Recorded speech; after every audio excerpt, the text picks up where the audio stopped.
with the Badass Records podcast, welcoming you in for another episode, and I am thrilled to share with you that this week's guest is Sean Moran at KC Film Project on Instagram. It's a must follow for cool shots and a super exciting forthcoming photography project that focuses on Kansas City's coolness and beyond. So be sure to follow at KC Film Project on Instagram. Episodes of the podcast air Thursdays when all is right with the world. You can stream it on your platform of choice. You can watch it on YouTube. Everything lives on the site, which is badassrecordspodcast.com, and the Instagram handle for it is at Badass Records Podcast. That's all I got for you this week. Appreciate you stopping by. Hope you enjoy the show.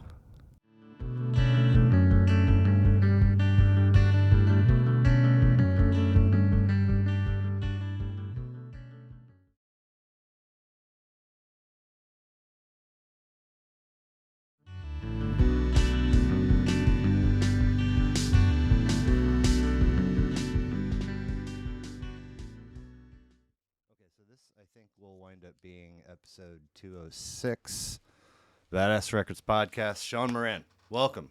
Very nice to meet you at KC Film Project on Instagram. Website is under construction. Oh yeah, it's coming soon. It's going to be real nice. Nice. I mean, I suspect that you. We have some secrets up our sleeve. Who's we?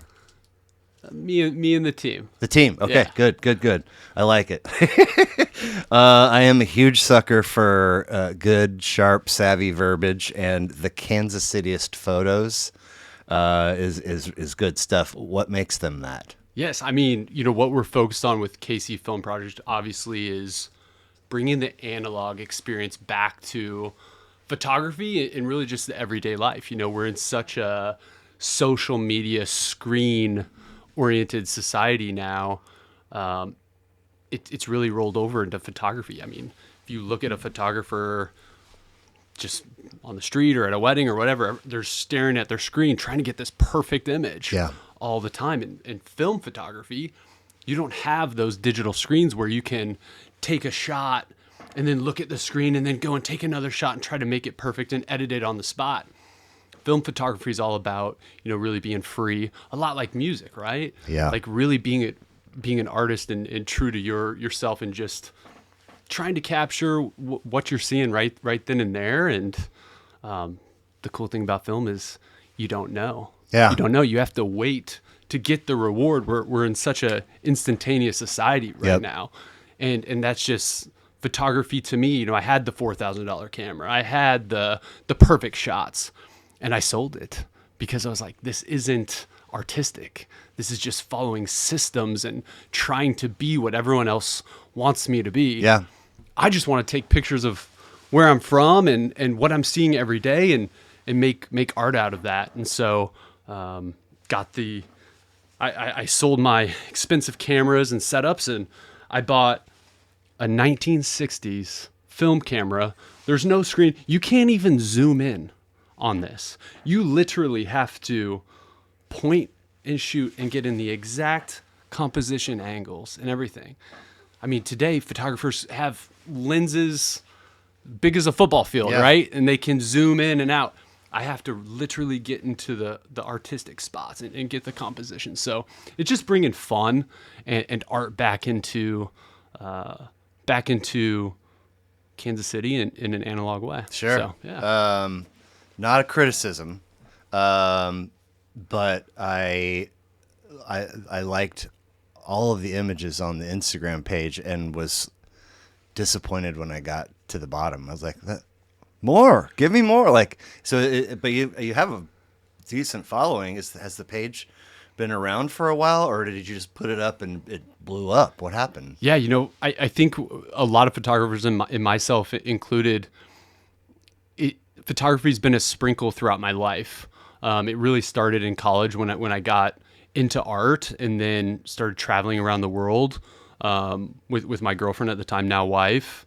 And really photography for me started senior in college. I was on a trip with my family and I stole my dad's camera. Okay. when I was mad at him, and never would let me have the camera. So I stole it from him one time and went on a walk, and on that walk I got some of my first images, and I submitted them to national film competitions, and I got Seriously? Yep, and I got a lot of Positive positive Okay. feedback from them. Like, whoa, this is amazing. Was there a zoom? What kind of? And it was very similar to it was a digital camera. It was like really cheap. It was like $100, like crappy camera that you get at like CVS or whatever. But it was digital, a little bit of zoom. Okay. So that's what I first played with, and I was like, whoa, this like I was having a bad day. I stole this camera, which I probably shouldn't have done. And I went out on a walk, super stressed. Came back from that walk. I was like, whoa, I'm having a great day now. This was Safely relaxing. returned the borrowed. Yes, Okay. returned it. My dad actually ended up loving the images. Both my parents, and they're hanging on their walls today. So, nice. but photography for a lot of people is a mental escape, and it's a calming experience. Yeah. So it's kind of cool how that started. Now, the art that's on the page, the images that are on the page are attractive. There's a bias appeal to me being a Kansas City guy, so I see a Western Auto and I see a building and a sky. There's a Waldo grain and something else with some. So a lot of it, I'm like, oh, that's really good. But there was a thing that I couldn't put my finger on, and I think ultimately what I decided was that you do have. I'm sorry, this is cliche, but the eye to position the subject in a way that, like if I borrowed that and went, Do you want to? No. I would, I'm just saying, like, I would be probably in the beginning trying to center and make sure things were, but that's not the same thing. And so like, even I think the second image I think it's you, or it's a person. And even that is like, it's handsome. I don't, I'm like. My wife took that one Okay, of okay, me, right? okay, But okay. yeah. But I do, with knowing nothing about photography, appreciate that there isn't any technology helping you out, and you can capture something that makes things appealing to the eye. So, I mean, I think it's great you're doing it, and I hope it, doesn't fade into this sprinkle thing that you mentioned. It's good stuff, but I also really love nostalgic, minimal, artsy. Each word is its own sentence for capture the period. How did you land on those three words? A lot of sleepless nights. I mean, when you're trying to build, I think when something's artistic, it's like so much a part of me. Because when you think about some of the images that are currently on the page and some of the images that are coming, these are things that we see every day. And so people already have some perspective already of what that thing is to them in their life. A lot of times the feedback that I get is, I drive by that every day and I've never stopped to really look at it and appreciate what we have here and the beauty of what's going on here in Kansas City. I mean, we're one of the best cities in the world. Yeah. Like I think. My algorithms have just been dumping the bridge thing that's now open or about to be open. Yes. And I have Kansas City has always been home base, but I've lived elsewhere and always returned.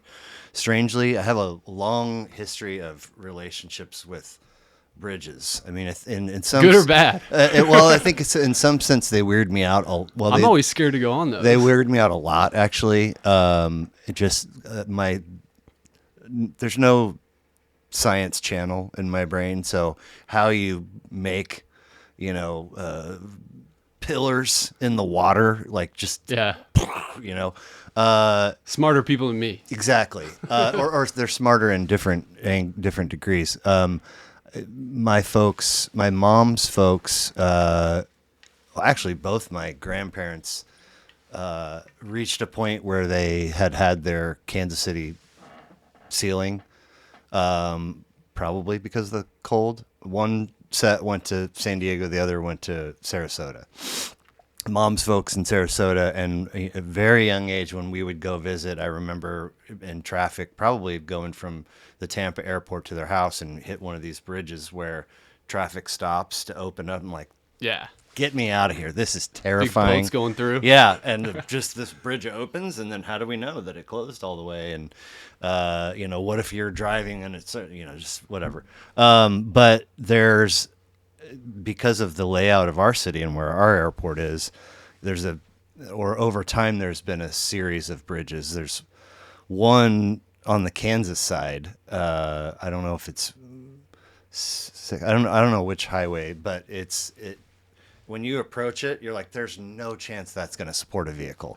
And it's like green, and it looks like from the 1700s. But anyway, so, and again, the architecture and how do you land on all of these. So, but the bridge thing that is like a storage container, something or other, hangout, mall kind of place. Anyway, lots of cool stuff. They hit me up. I think I'm gonna have to go out there and get Did they some really? shots. Okay. So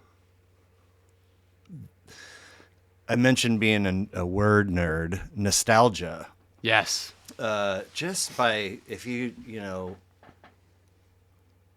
forget about fonts, and we're going to go to like the kindergarten, first grade sheets with the solid lines and the dashed lines, and you're practicing lowercase and uppercase. If you just wrote lowercase nostalgia, the shape and the texture of that sequence of letters is appealing, with the G and the A and the N at the beginning, but also the meaning of the word. Like for a long time, and I think understandably so, as a young person, I was like, I can't really hold what that means in my hands, because I didn't have enough memories to really have a big, nostalgic reference section. Now I do. Now I'm old as shit, and I got a lot.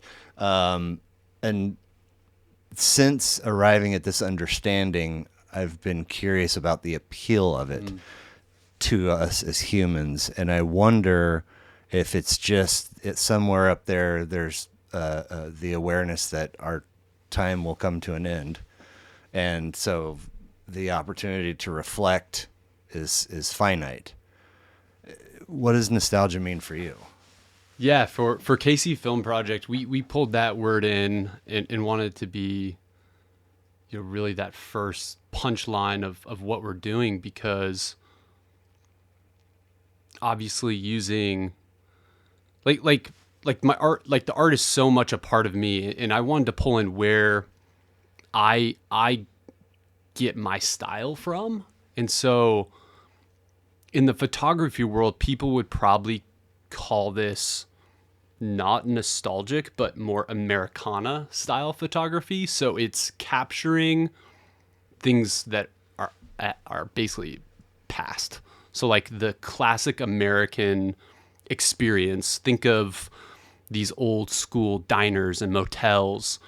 And I mean, you could Google Americana photography, and just like all these old dilapidated buildings are going to come up of what America and like what we were trying to build in the prime American 50s, 60s culture. Now, within that Americana photography set, like I feel like I'm not just trying to take pictures of dilapidated things. I've always been really drawn to the American dream as a kid, being almost a mix of like 60s surf culture. And if you look up like surf photography and then look back at my photos, there's a lot of overlap on like how I'm getting different compositions on shots and different colors. Along with that, I grew up around family members who loved old Western movies. Oh, cool. And old Western movies have tons of blue sky and really minimal style photography shots. And so I'm kind of blending surf culture from the 60s with these old Western style. And that's how I get my style at KC Film Project for the art. So the nostalgic word is me describing what the Americana is to me, which is that surf culture and the old Western film look. I mean, they're akin, sort of, Americana and nostalgia, right? Yes. But it's different for everyone else, subjective. right? Like, some people like old sports stuff. Yeah. I mean, the way my brain operates,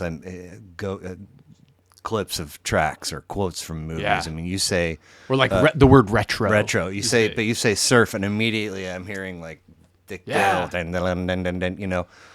You said, the Beach Boys, like that era, right? There was amazing photographers back then, and those photographers were doing what I'm doing now, and it's so odd because I'm moving backwards while everyone's moving forwards. Everyone's trying to get more lighting setups, more technology, more this, that, more screens. I'm like, no, dude, we just need a board and some waves, and we can do this. So, we don't have waves here in Kansas City, so I'm just gonna have to pull the surf culture in a different way. This is a record called Benevento Russo Duo. It's a self-titled. Marco Benevento and Joe Russo. J-Rad, Joe Russo's almost dead. They tour and do Grateful Dead stuff. But they are keys and drums. That's it. So this is 9 tracks, all instrumental. I love this record. It's out because I think of it often. The closing track 9, is called Memphis, and it's this just and it's so freaking beautiful because of who they are. Can we put it on? And the setup they have. Playing stuff it's hard. Yeah, just because copyright. Oh, I mean, I've had original artists and we listen to their stuff and it gets flagged or muted. I'm like, it's hers. What do you mean? Or I'll send it to you and you can check it out. But send it to me. I'll put it on speakers and I'll go out and I'll take some shots and to it. And then I'll send them back and you can have them. That would be incredible. But I do love that, I think the one that sprung to mind when you said that was from the Pulp Fiction soundtrack. Exactly. But also like the late 90s resurgence of like ska and kind of surf rocky kinds of stuff was real fun and gone. Pulp Fiction is a great example of nostalgia. Yeah. Right? Yeah, for sure. So mention your IG at KC Film Project, some really nice shots. How has the team decided to this point what warrants what's cool and what's not? What gets that's post-worthy, right? Yeah, man. I think pulling in, we're here to talk about a lot of music, right? I think pulling in my personality where there's a blend with me having a little bit of a rebellious streak. And I'm trying to post things that maybe some people are scared to do. Maybe they feel like won't look right. And I'll just post whatever I want. Okay, fair. So can you talk about, the word project being in there? Yeah. I immediately go to what is it? We have a goalpost. We have a goal, a desire, an outcome. Can you talk about what you're moving towards, or is it just meant to be what it is? I think we got to go back 10 years when I left school. Everyone told me go get a job, right? Uh-huh. And so I went and I did the whole corporate thing throughout my time in corporate work environments and working for startups and being a part of both successes and failures. I created a company called the Texas Whiskey Project. I like that. And I moved down to San Antonio, Texas for a year. And at the time, I was very much into like collecting whiskey and just doing kind of more like deserty looking photography and really pulling in like the Old West style stuff. And we created a patented whiskey glass, like literally made for Texas style whiskey. Fast forward to today, that company sold and it was acquired by, it's called Grandstand. They're actually out of Lawrence, Kansas. Oh, and they're one of the largest glass decorating companies. And I had custom growlers made for my wedding Sick. reception. Yeah. So they bought our company, and now, it's crushing. I mean, you have brands like Still Austin Whiskey, Jägermeister. They're all using the glass. I mean, these are like massive brands. Wow. Using the glass. So the name Project really started years ago when I was doing that whiskey company, and it was almost like I brought that word in because a lot of engineers use that word when they're working on projects, and I felt like we were engineering glass. It was a project, and I had no idea it would work, but it did. It's like an overnight thing. It was just there's a little bit of luck and a little bit of swagger that goes with it, but I pulled that word from there, okay, and I put it into this because I'm like, what KC Film Project is about to release is much more than just my personal art. Okay, it's going to be about collaborating with photographers all over, hopefully the world, but I want to primarily focus on people from Kansas City, collaborating with them and giving them the platform that they're not getting today. Because some of my favorite photographers, like, people don't even know exist. And I am going to release the first ever photography magazine of just Kansas City photography here in town. And I'm going to give photographers who are taking cool shots of Kansas City a platform to get their art seen, because everything's so like subjective and you have to like go through all these crazy art critics.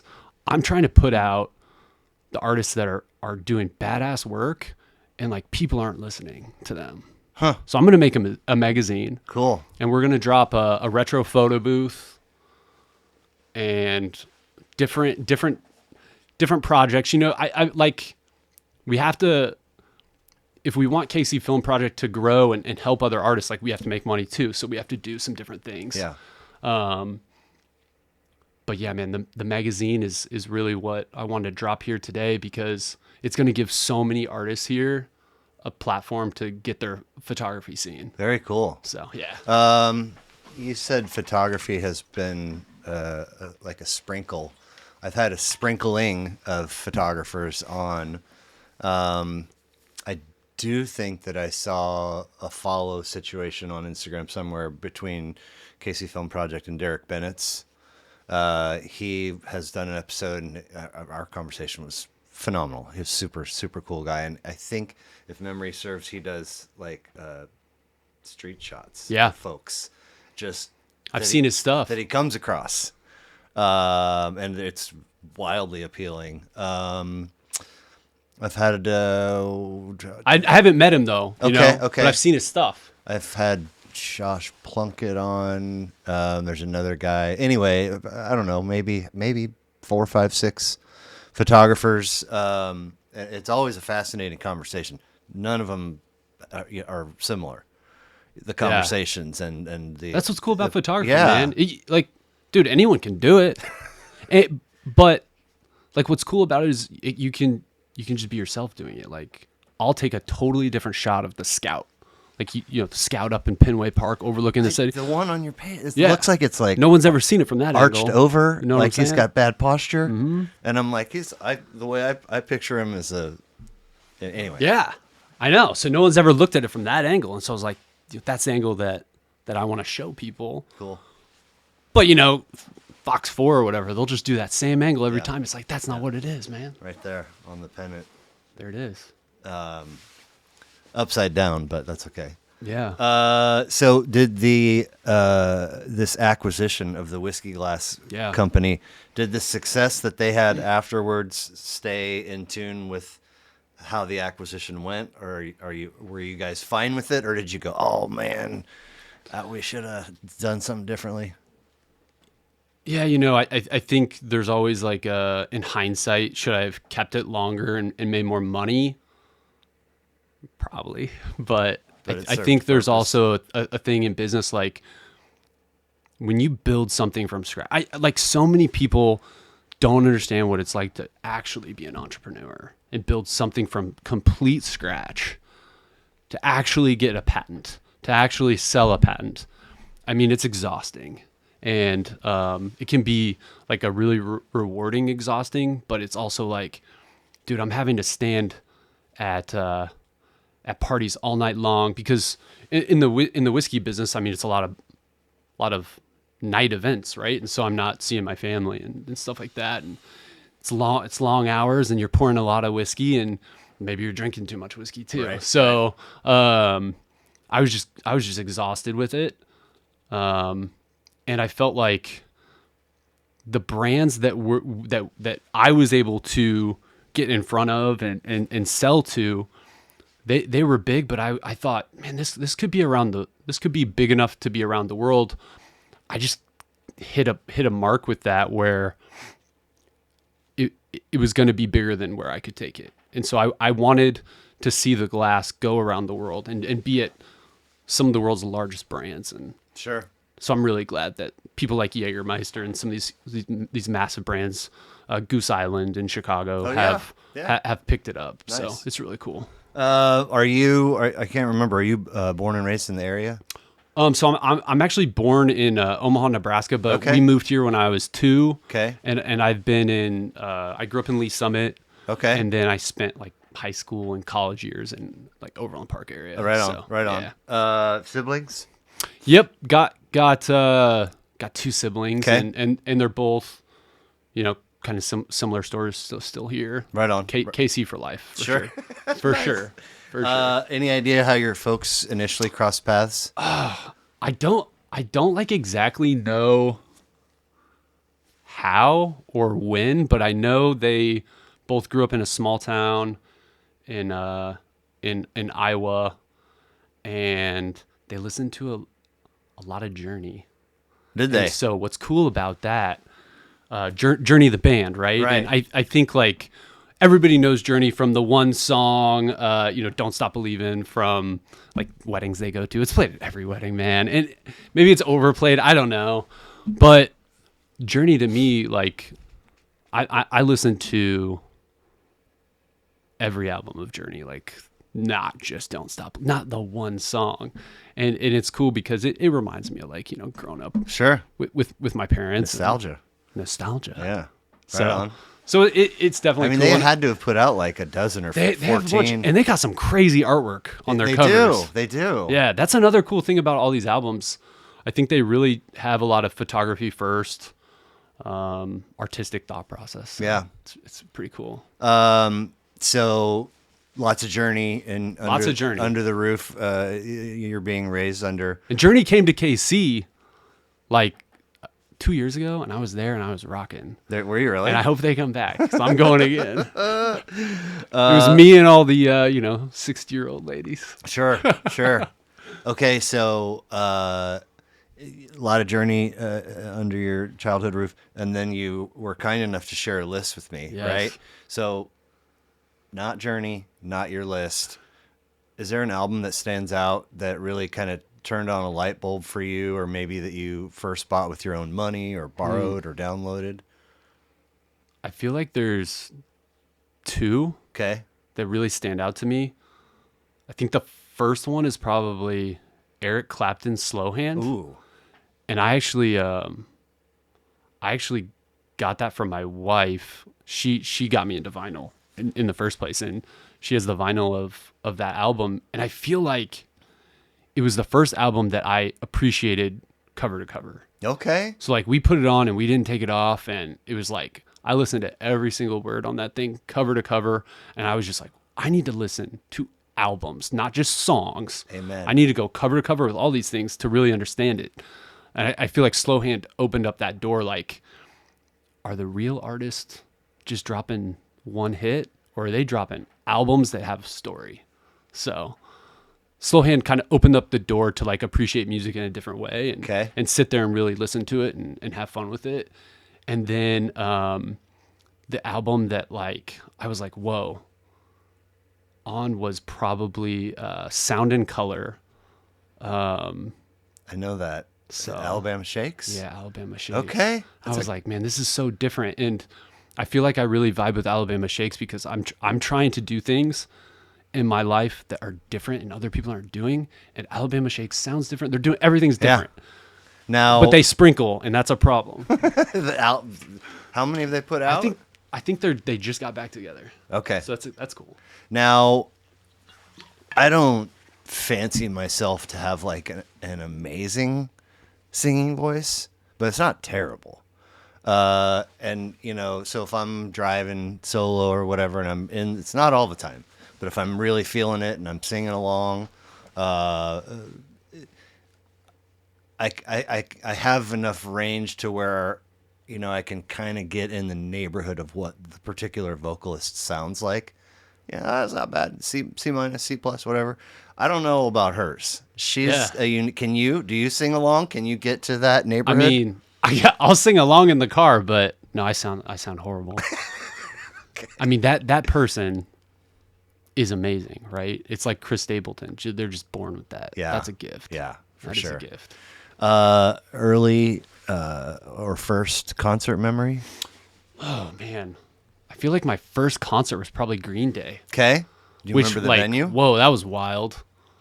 Man, it might have been Sprint Center. Okay. Might have been, like right when it opened. Wow. I didn't really grow up going to concerts. No? Honestly, yeah. So, Huh. but I went to Green Day because somebody gave me free tickets. I was like, I don't even know who Green Day is. Seriously? Yeah. Wow. Okay. And I went and I was like, this is amazing. Okay. And that American Idiot album Yes. is like still one of my favorites. I mean, it's really weird how They were just on the Super Bowl. things in this podcast happen in small pockets. Like we're currently in a pocket where Green Day and that record are coming up like every other episode. I'm like, what's Crazy. happening? This Crazy. is bonkers. Maybe it's because of the Super Bowl appearance. I don't know. think because people are. It's all sort of stemming from lists that people give me. Really? And And American even- Idiot's like top 5 for these people? No, it's only made like 2 lists, but it comes up Interesting. in conversation. Yeah. They matter, man. And it's not even because they have Dookie or Kerplunk or some other Green Day record on their list. It just keeps coming up. I mean, it's weird. So college was where? I went to Mid-American Nazarene in Olathe. So Okay. it was cool because I think a lot of people go away for college. I got to be in college here in Kansas City and see it in a different way. Now, you mentioned college. I'm not going to get the order right, so this is random. You mentioned college and getting into art and sort of maybe that. I got to tell you how. Being in a- college, I did. Okay. Because it's crazy. Please do. So I was a college football player, and as most college football players do, they try to sneak in some credits that are easy, right? So I snuck in some art credits, and I thought, oh man, this is going to be an easy class. I show up to class, and that was the hardest teacher I've ever had in my life. And the first art class that I took, and I signed up for multiple at a time, the first art class I took was like cinema, and you learn about cinematography. And I mean, I think I was writing papers every week on that and stuff. Like, it was crazy, but I fell in love with it. And so it was the first time like school didn't feel like school to me. It felt like this is a passion, man. I mean, I'm just watching old movies and writing essays on these. I can do that all day. This is You great. fancy yourself to have some writing chops? No, it's just like when you're passionate about something, it doesn't matter. Yeah. So that opened up school for me in a different way. And then I went and did like graphic design and a couple different art classes. And I mean, they were all so hard. And the funny part of it is you're doing all these different projects and making different, like, various art projects, right? And you're actually doing art. And every art I would put out, the teacher would come over to me, and I'm not going to say his name. He'd be like, "You are the worst artist. You are the worst artist I have ever seen in my life. Holy shit. But your imagination, if I could take your imagination and your execution, if I could take you and put it in my best artists, they would be freaking working for Nike and all these brands, but they don't have the execution and the imagination. Your it's like crazy, but your art sucks, man. Never draw, never do any art again. You'll never make it. What a compliment. So here's where I got him. Later that year, I won a ton of art awards. Seriously? With my art, because I like that gave me so much motivation to figure out the process, and it made me focus on the things that I did suck at, and I fixed them. Wow. And so I won a couple art awards at the school, and at the time I was like, man, I just want to work in marketing and do art all the time. And so I came back in and I won some art awards, and fast forward, here we are today. I have a couple patents of things that I drew at my kitchen table and sold to Fortune 500 companies. That guy gave me so much motivation, and I've talked to him since, and he's such a wonderful, great teacher. But people like that come in and out of your life because they know, like, they have to push you. Otherwise, you're not going to make something of yourself. And so him pushing me right there and making me mad. Baseball players have walk-up songs. It's that. Yeah. I would want to put on, like, in a club 50 and sign up for a class of that guy. Just show up for the first day and walk in with that playing. So there you go. Gotcha. And then somewhere in the mix was traveling around the world. Yeah. Was that for work-related stuff, art stuff, mix? Yes. When I met my my girlfriend, now wife, she had been a big world traveler and really into like fashion design and all that stuff. So I just tagged along. Cool. Yeah. Any top places to see that you didn't expect to wow you? I'll tell you the one that definitely hits home is Nicaragua. Really? She left me for Nicaragua. Let me tell you. So like we were dating, and she just came to me one day and she's like, "Yeah, I'm moving to Nicaragua. Sorry. See you later." How long in the relationship? I don't remember. Months, years? Probably months. Okay. It was too early to know, and I was like, "You can't go to Nicaragua. You're gonna die." So I went too. Oh. Yeah. And she was cool. And it was amazing. Nice. Yeah. Nice. It just opened up the world to me. And then I think like places like Morocco, North Africa. Yeah. What and a just trip. being around dude, it's a different world. Uh-huh. And the smells are different, and the food is like, everything's different. And like the people are just wonderful. They all love each other, man. That's it's really super cool. chill. And then probably the place that just kind of made me shit my pants was probably the Great Barrier Reef in Australia. Because dude, you just go underwater and it's like, what is this? There's fish and sharks and everything everywhere. And you got to go out. Like, we were in the outer reef. Google that. It's like a 2-hour boat ride. That is got to take some pills to get out there. That's what I'm saying. Yeah. And then how soon until we go back? Dude. I have pictures. Oh wow. All above water? In the water. In the water? Yeah. Really? Wow. Yeah. The waterproof shit. It's like the bridges. That blows my like mind. that. That a thing can have so many nooks and crannies and holes and mechanical tasks that it must do, and you submerge it and it all still works. Totally. What? I had Super Bowl champion Nick Leckey on ages ago, and he every year does a deep sea fishing trip with his buddies, and one day he posted a little reel or a clip or something on his Instagram, and it's just like you can just see his foot hanging off the front corner of the boat, and they're just moving along, and there's nothing, there's just ocean and sky. And is he in Australia? Where's he at? No, they were somewhere in Florida, but his caption was 80 miles off, nothing like being 80 miles off, and I was like, except for that's about 79 out there. and a half miles too far away. You can't see land. What if what if something happens? What do you do? You're done. Precisely. You're done. No. You don't matter out there. No thanks. No thank you. I I really appreciate you sharing a list with me. If you're okay with it, I'd just like to roll through them in release order. Please. The list is hilarious. It doesn't make sense, right? But it does. It does. Even before you rang my doorbell, I was like, there's something working here. So we started in 1973 with Jimmy Cliff's Struggling Man. This is 8 of 28 for him. 10 tracks, 41 minutes, reggae, ska, soul out of St. James, Jamaica. A podcast first for both the album and the artist. I can't believe that this dude put out just shy of 30 records and only passed away like 4 months ago. Yeah. How does Jimmy Cliff come into your life, and why is Struggling Man special for Sean Moran? Oh man, so many reasons. I think when people think about reggae, they immediately think, Bob Marley, right? Yeah. Like the great. But guys like Jimmy Cliff, I think, are so underrated. If you haven't listened to Jimmy Cliff, go check him out. Like if you like Bob Marley or any of those. I mean, I think it's fair to assume most folks know The Harder They Come. I think so. As a track. I think if they hear it, yeah, they'll be like, oh yeah, I've heard that. Yep. But you might not know, oh, that was Jimmy Cliff. No, for sure. And then he has all these other bangers too.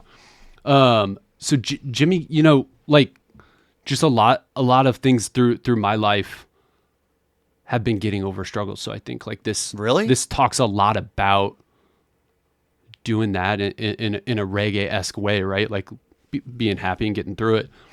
But then this album's super special to me because it was my wedding album. Really? And so we played this at my wedding, and the song that I chose for me and my wife, like, it's so interesting.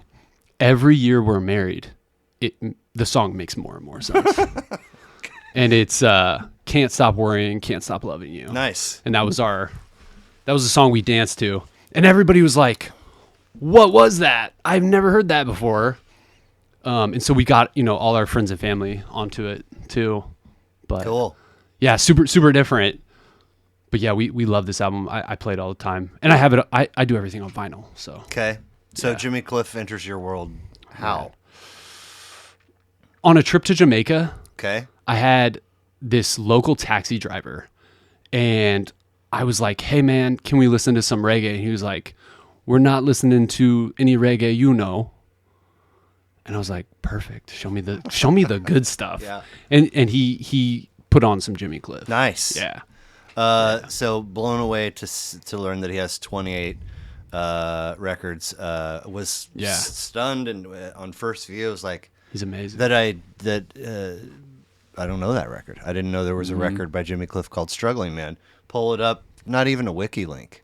It's listed in the discography, but you got to go elsewhere to like get track information and runtime and blah blah blah, which means and it's hard to find. Yeah, and I think it also means that not too many folks know of it.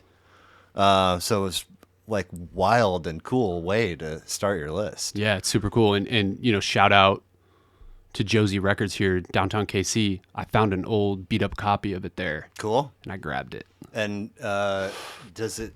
You could, if you were a vinyl person, you can pull it out and tell by a relatively quick glance if it's gonna skip or scratch. Yeah, you can test it too. Okay. Yeah. But I mean, nobody's gonna sit there and test the whole record, right? I mean, it can be fun. Yeah. It can be fun. A lot of record shops have like little stations where you can go and listen, but it depends on how much time you have. Yeah. I don't test them. I just say, fuck it, let's go. Yeah. I went in there. I've been in there once. I went in there a couple years ago, actually, to leave. It was really weird to leave. I was going to all the vinyl shops and leaving stacks of stickers, podcast stickers. And one of the fellas that I've had on the earliest, and he's been back a time or two, always hilarious to talk to. Before I went to Josie, browsed, bought a shirt, left some stickers. Before I was home, I had a picture texted to me of that stack of stickers from this buddy of mine. I was like, what the fuck? And he was like, dude, we must have. I was like, I was just there. He's like, nice. Anyway, it's a yellow T-shirt with like a brownish truck. It says Joe. I saw it and I was like, that's fucking a good looking shirt.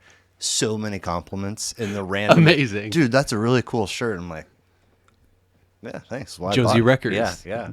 Bring out some more shirts. That's right. So we'll skip from 73 all the way to 99 with Blink 182's Enema of the State. Third of 9, 12 tracks, 35 minutes, American rock out of Poway, California. This one has made one list, and their self-titled release was just featured 2 episodes ago. Matt Jack says Blink is his favorite band. He's seen them 11 times and says their show is always electric. Have you seen Blink live? And what's your intro story to this album? Man, it's like the number one band I'm trying to see live. Okay. And I have not been able to go. Every time they're in town or whatever, I have something going on that I can't get out of. It's a part of being a dad. But, man, I'm going to have to travel for this one, I think. Okay. I think, like, the rebel part of me comes out in this album. And it to me, it's got, like, so much, like, garage, punk vibes to it that bring back the nostalgia of, like, growing up. Nice. Yeah. You traditionally, songs that are punk or punk adjacent don't have long track run times. So if none of these do, right? No, that's what I'm saying. So if you're gonna capture exactly what you just said and squeeze it into 2 minutes and 39 seconds, you better be good at it, because your window's small to impress, to grab, to hook, and impress, and to do it, kind of track after track. That's not happening by accident. And this is one of those records, right? Like, looking back at, like, Slowhand, where you listen cover to cover, you can listen to this thing cover to cover and never get bored. Nice. It's pretty sick. And then another leap from a shorter one from 1999 to 2003. Get Rich or Die Trying, 50 Cent. First of 5, 16 tracks, 53 minutes. Rap out of Queens. Another podcast first. 50's got to be one of the most fascinating American celebrities, savvy businessman, super articulate, great sense of humor, multi-talented, and last put out a rap album 14 years ago. When does 50 Cent land on your radar, and how's Get Rich or Die Trying earn the 3-hole for you? Man, I think this pops up for me, like, just in a lot in, like, my sports career. Okay. So, being an athlete all through college and stuff, you have the songs that kind of get you going. Absolutely. And you listen to in the locker room, and, being a football guy and being probably smaller on, like, the smaller physical end of the spectrum, kind of the toughness of 50 Cent definitely got me going. And his gangster mentality is, like, how I think, like, I played the game in football. And so I just feel like I was always listening to him and getting into that kind of tough guy zone to go out there and hopefully not get killed. Yeah. So, yeah. There's a clip, I saw it months and months ago for the first time, and just the night before last, it popped up again on TikTok, and it's a movie or a show, and a young man has arrived at it's high school dance night, and he's arrived at the house of. Oh yeah, I know what you're talking about. And so, hey, come in, and the mom, the blah blah blah, and then the dad, it's like. The dad's 50 Cent and says, let me holler at him for a second. And they step into the garage, and there's like 7 of the, like, most terrifying dudes. And he's like, for 16 years, her safety and wherewithal has been my responsibility. Now it's yours. And the camera just pans from all. I'm like, and he holds it together. He's like, yes, sir. 11:30, sir. Yeah. But I see him in that. I hear him in my headphones. I see him on talk show host couch. And it makes me smile, sort of positive. I know he's had whatever beefs with people, but every time I'm consuming something he's doing, I've got good vibes. I think I look at 50 a lot in, like, the entrepreneurial sense. He's got the street smarts, right? Like, he took water and made $1 billion out of it. You know what I mean? Yeah. So the guy's a natural entrepreneur. He's been selling his whole life. Yeah, absolutely. Well, it was a really fun list. I appreciate it. I've got 5 goofy questions to hit you with, and then we'll wrap and get you out of here. If you're all right with it. Let's do it. Okay, so the first is you're given the ability to have a cup of coffee with anyone of your choosing, dead or alive. Who's going to be and why? I don't like coffee, so I'm going to go tea. Tea works. Anybody dead or alive? Yes.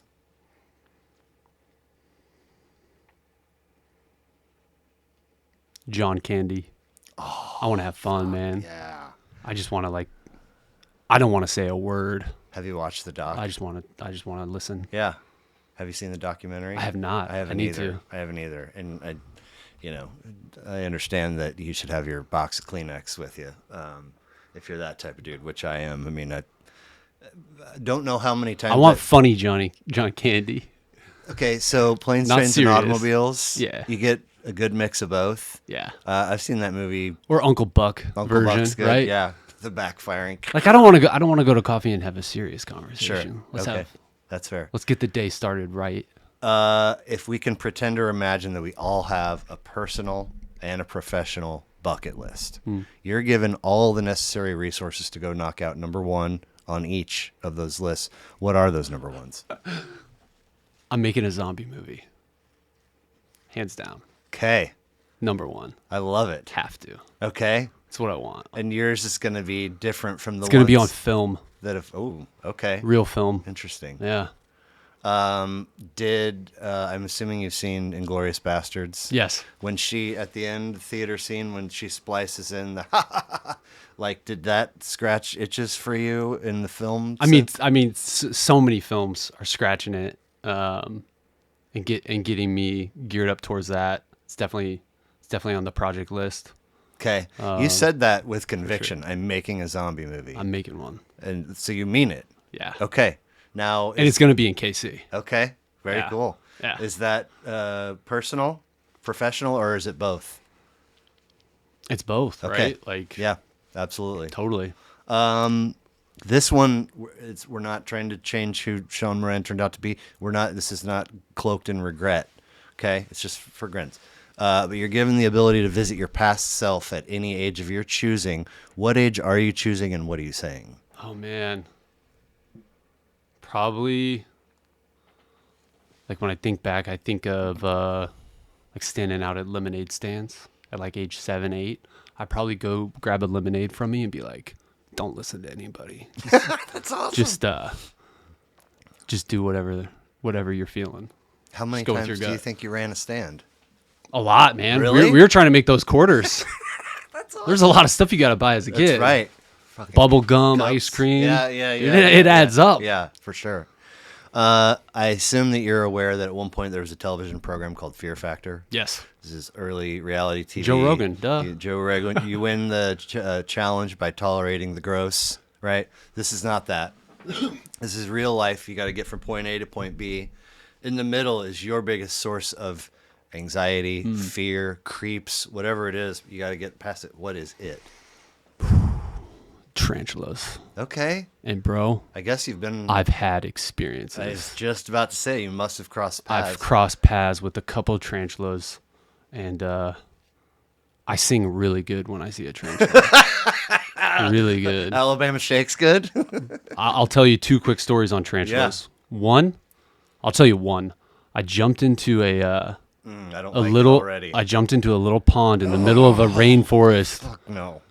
And over my shoulder, on a tree, just right here, was a big tarantula. And you knew right away that it was because because I was in my, I was staring right at it, and it's hairy as fuck. Yeah, okay.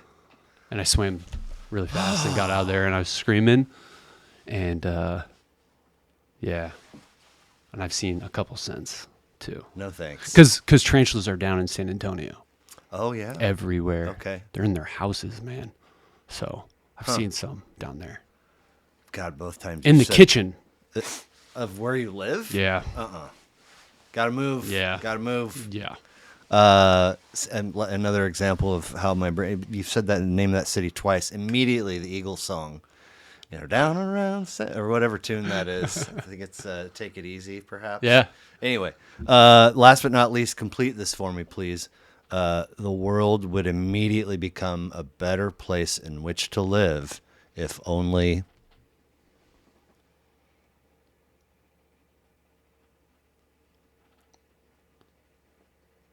More people were breaking the rules for the correct reasons. Ooh, fabulous answer. Actually, all 5 of those were really good answers. Awesome. I really dig all of them. At KC Film Project on Instagram. Normally I have a list of plugs to rattle off, but I don't have any others beyond that one for you. Do you have anything else you want to plug? No, man, I appreciate you having me on. Yeah. It was a lot. It was a blast. Anything that you had hoped that we would cover that we did not? Stay tuned. Just stay tuned. I'll be back. Eyes on the Instagram page Yes. for now. Okay. I was gonna say it's like the Bacao Brass Band or something. They have an instrumental cover of PIMP. Oh man, you gotta send it to me. I mean, it's There you go. It's so fucking like repeat more of that. Okay. Please. Anyway, I appreciate it. We're 1 minute shy of the hour mark. I know how it goes with kiddos and family and weekend time, so I really appreciate you not only staying on the correspondence page with me, but showing up and sitting in the chair across from me. It always that's my itch scratcher right there when I see the thing all the way to completion. So thank you. Very nice to meet you. Hope to talk to you soon. Thanks.